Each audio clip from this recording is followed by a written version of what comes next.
how colorful I am today. If you knew me in real life, you'd know that I only wear black clothes during winter and autumn.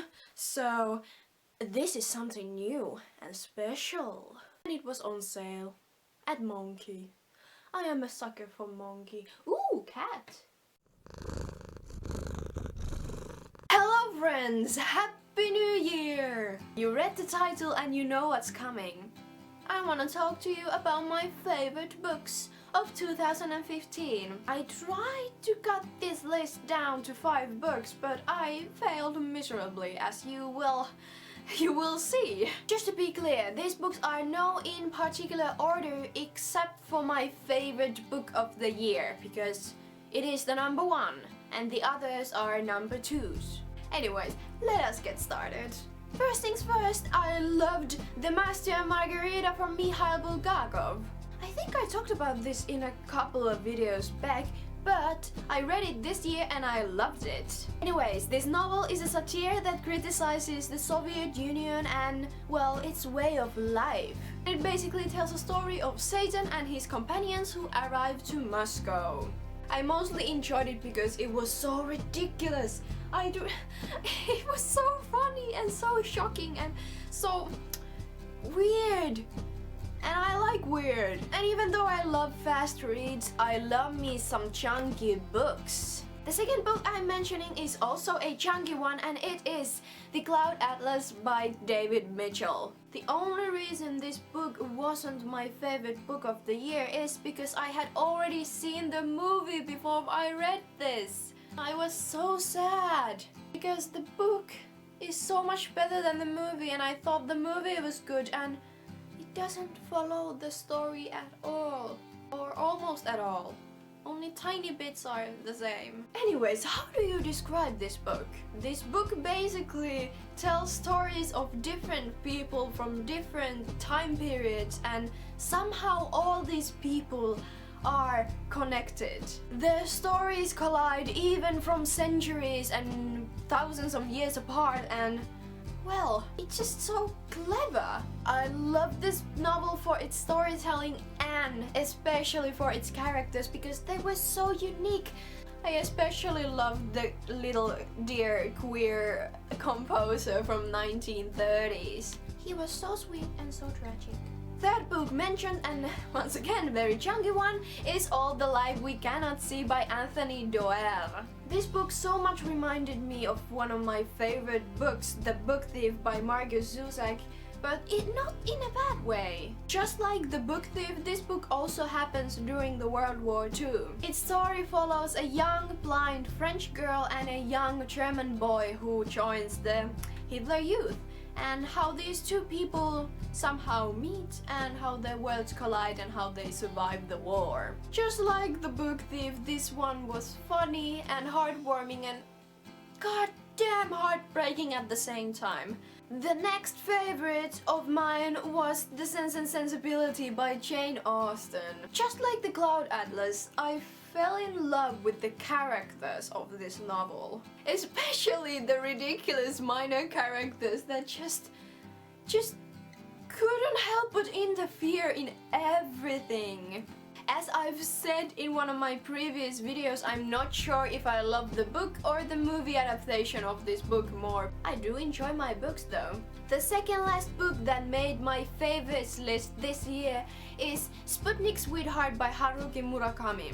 I've only read Norwegian Wood by Murakami before, and I actually read it also this year, but this one was something different. I loved how it started as a realistic story, but then suddenly it got this gist of fantasy, and then everything went upside down. I think the most intriguing thing about this book was the ending. Oh my god, the ending! How can someone execute an ending so well?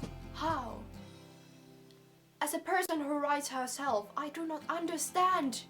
How? Before I reveal you my favorite book of the year, I have some honorable mentions. Let's start with an old friend from my last video, which is North and South by Elizabeth Gaskell. Then I also loved Welcome to Night Vale novel by Jeffrey Craner and Joseph Fink, but I actually borrowed it to my friend because, you know, you have to borrow good books to your best friends so they can also share the stories and the pain and the love. Next 3 books are kinda cheating because I have already read them before, but I kinda reread them this year. For instance, I loved Nimona, of course, but I've already read it in webcomic form. But this year it was published in real-life comic form, and of course I had to buy it and reread it again and again. Next 2 books I've already read in Finnish, but this year I've got to read them in their original language, English. And these 2 books are my, surprise surprise, Hal Duncan's Escape from Hell and Jane Austen's Pride and Prejudice. Finally, 3 last mentions before my favorite, and these mentions are because they have such a gorgeous cover. First things first, Banana Yoshimoto's Kitchen. So many of Yoshimoto's books have these gorgeous, such graphic covers, and this kind of covers just please my soul in the most pleasant way possible. And next great cover is Only Ever Yours by Louise O'Donnell. I love how this book feels. It doesn't only have a gorgeous cover, but when you have it in your hands, it feels so right. It feels like a book. And even inside the cover sheets, there is gorgeous things. Well, only black and white, but I love the spine. The spine is so nice. And then the last honorable mention is The Grace Keepers by Kirsty Logan. You know, it's very easy to please me. Just put a bear on a cover and I will love it. And of course I love the style of these illustrations. I just love it when fantasy books have maps inside of them because it makes them feel so real and I can follow the story on the map. So nice.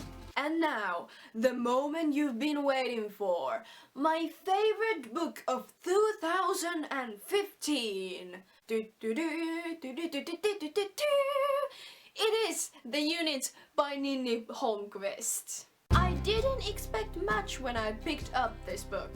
I mean, I know I love some dystopian stories, but this one was something different. It wasn't only the intriguing story and characters, but also the fact that the writing was so unheteronormative. I mean, I have never read a book that doesn't automatically assume that each and every one of the characters are straight, if not mentioned otherwise. I mean, in this book they don't even assume gender.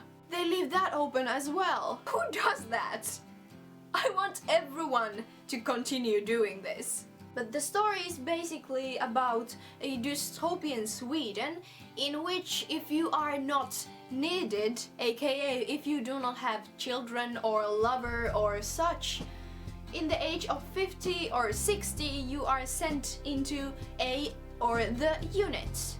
And our main character Dorrit turns 50 and she is not needed and she is sent to the unit. And in the unit you basically are a human material resource. You take part in psychological and physical tests and in the end you start donating your body parts, mostly your organs. And when the time comes you finally make your final donation, aka you die. In my opinion, what makes the unit even more creepier is that it is the perfect paradise. There is always summer, there is plants, there is flowers, there is art, there is cafes, there is museums. There is basically everything you need to live a happy life. I think the cover has a quote that is good but kinda misleading. In paradise nobody can hear you scream. This one was and is my favorite book of 2015. I hope you had a wonderful reading year and maybe pick up one of my favorites. If you have to pick one, pick this one because I loved it the most. Anyways, I hope you have a happy new year, and maybe this year you will also come and see me more often. So please like, comment, subscribe, do that, and see me the next time, please. Bye. I finally cleaned up my desk and threw away all the, well, dying or dead plants I had. Look, I cleaned it up. Doesn't it look clean and very organized to you? The best thing is that now it has room for my kettle. Before this, my kettle was on the floor, and it wasn't very convenient. I don't know if it was a very good idea to film an outro when this fucker here is making so much noise. But nowadays it's not an outro in this channel if I'm not drinking something, am I right? You remember when my outros were me singing to you some stupid song? I actually never sang them just for the outro, I just happened to sing them during filming the video. I'm a Jukebox, I know. I'm not good at singing, but I've always liked it somehow. By the way, look at this. I put it on my wall. Now I have some sexiness in my life, am I right?